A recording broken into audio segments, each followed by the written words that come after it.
శ్రీనివాస మంగాపురం రెండో రోజు.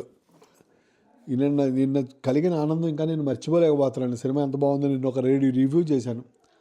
అయితే సినిమాకి ఇలాంటి సక్సెస్ మీట్లు ఇంకేం జరగలేదు. సక్సెస్ మీట్ చేసుకోవచ్చు, ఎందుకంటే ఒక కొత్త హీరోకి ఇంపార్టెంట్ బాక్స్ ఆఫీస్ కలెక్షన్ కాదు. సినిమా బాగుంటే జేవి సోమయాజులు గారి శంకరాభరణం సూపర్ డూపర్ హిట్ అయింది. ఆయన మళ్ళీ హీరోగా పెట్టి 100 సినిమాలు ఆవిడ తీయలేదు కదా. ఆయన తర్వాత క్యారెక్టర్ ఆర్టిస్టే అయిపోయాడు.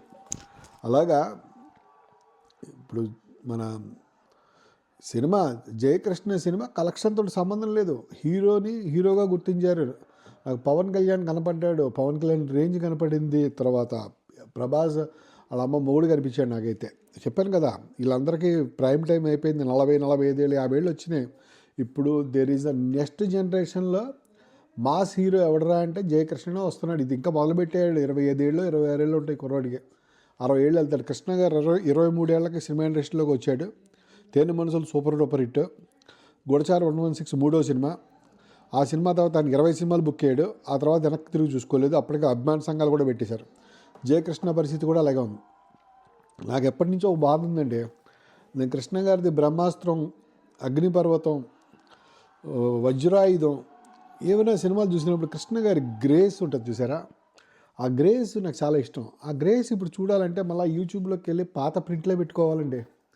అప్పుడప్పుడు హెచ్డి ప్రింట్లు ఉంటాయేమో. ఓకే, ఇప్పుడు అలాంటి గ్రేస్ ఉన్న హీరో మళ్ళీ రాలేదు.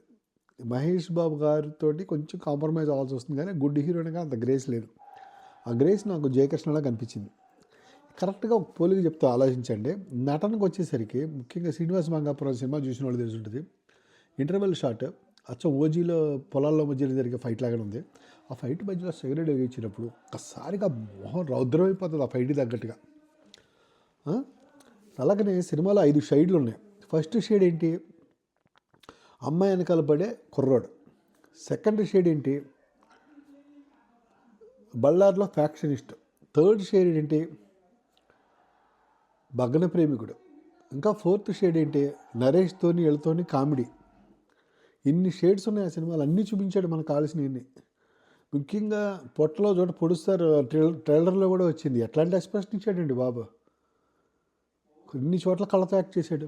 మోహన్ బాబు వార్నింగ్ ఇస్తూ ఉంటే మోహన్ బాబు వెనకాల మోహన్ బాబు ఎవరికో వార్నింగ్ ఇస్తూ ఉంటాడు. ఇస్తుంటే మోహన్ బాబు వెనకాల నుంచుంటుంటాడు జయకృష్ణ.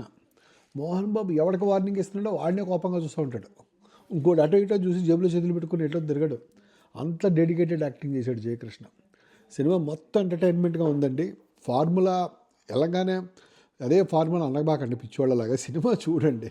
ఇప్పుడు కొత్తగా మీకోసం ఫార్ములాలు కనిపెట్టడానికి సినిమాకి వెళ్ళట్లే. ఒకడు ఊరు వచ్చాడు, ఏదో గొడవలు చూశాడు, ఆ అమ్మాయిని ప్రేమించాడు, ఆ అమ్మాయిని తీసుకుని వెళ్ళిపోయాడు. అక్కడ చిన్న ట్విస్ట్ ఉంది. 3 పాటలు బాగున్నాయి. ఇంటర్వల్ వరకు బోరే లేదు. మీ బుర్ర థియేటర్లో కూర్చొని మీకు ఎంటర్టైన్మెంట్గా కనపడుతున్నాయి చూడండి. ఆడ కూర్చొని స్క్రిప్ట్ ఏంటి, టైటిల్స్ ఏంది, ఎవడేం రాసాడు, ఇదంతా మీరు పట్టించుకోవాలా. మీకు నచ్చిందా లేదా అంతే. ఏ బొక్కలు ఉన్నాయి ఎత్తకడం కోసం కూర్చోకూడదు థియేటర్లో. ఈ సినిమా ఎన్నిసార్లు వచ్చింది, ఈ స్టోరీ ఎందుకా నీకు అక్కడ చూస్తే నచ్చిందా లేదా. రోజు తింటలా కందిపొడి ఆవకాయ తింటలాం కదా. బాగా తీసాడు, చూడండి సినిమా. మీరు చెత్త రివ్యూలు రాస్తే జయకృష్ణ ఆగిపోతాడా. మీకు అంత దరిద్రం అంటే చూసిన ప్రతివాడు సినిమా బాగుంది అంటున్నాడు, కానీ రివ్యూస్ రాసిన వాళ్ళలో సగం మంది బాగుంది, కొంతమంది బాగాలేదు అంటున్నారు. కానీ చూసిన వాడు ప్రతి మంది 100కి 100 బాగుందని రాశారు చెప్తున్నారు నాకు. మీరేమో జయకృష్ణని ఆపలేరు. మీరు జయకృష్ణ సినిమాలు రివ్యూలు రాసుకుంటూ బతకాల్సిందే. అది సంక్రాంతి ఇంకో సినిమా వస్తుంది. జయకృష్ణని ఆపటం మహేష్ బాబు వల్ల కూడా కాదు. జయకృష్ణ ఒక్కడే ఆపగలడు. ఎవడో తెలుసా, జయకృష్ణే.